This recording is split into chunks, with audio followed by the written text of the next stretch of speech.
The biggest thing was just me figuring on who to play, how much to play them, and giving them steady minutes to where they feel good about it and not wondering if they're going to play or not play.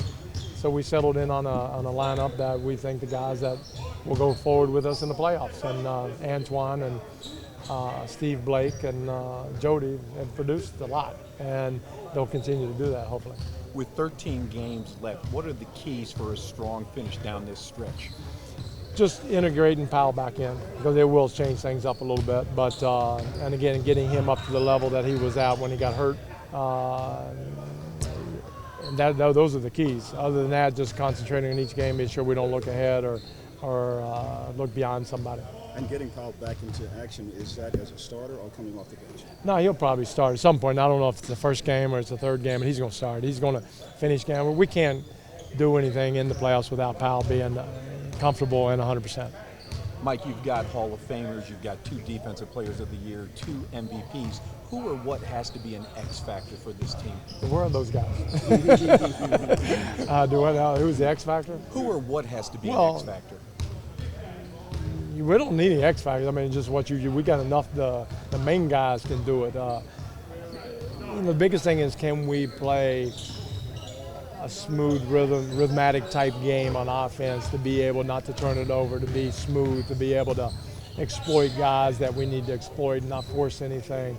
If we can all accept that and go forward, we're going to be good. And then defensively, everybody's just got to hone in and tune in and do what they do. Like, how often do you plan to kind of stagger when Powell and Dwight are together? Just play often together, rim protection, second. Well, I'm only going to stagger them when they need a rest, and that will be Dwight's normal minutes when he comes out. That's Powell's normal minutes, and we'll see how it goes. He's got to build up his resistance a little bit.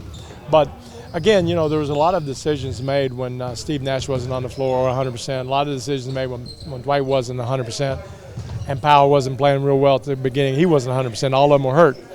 And so you think, well, that's not working, this not working. But when they're all 100%, it can work. And that's what the management and, we envision, that Powell's too talented and too good.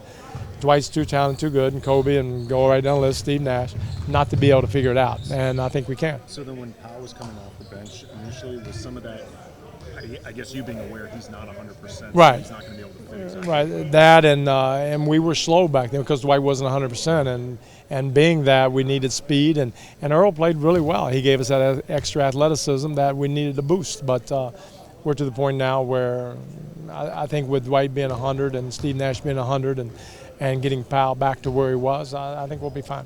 When a player comes back from an injury like Powell, sometimes you give him a little time to get right. into the groove of things. Do you have that time? Well, maybe you don't have that time to get him back now. Well, it's a double-edged, so we can't experiment. And that's one thing, I know tighten rotation, short rotation, because this is a playoffs for us.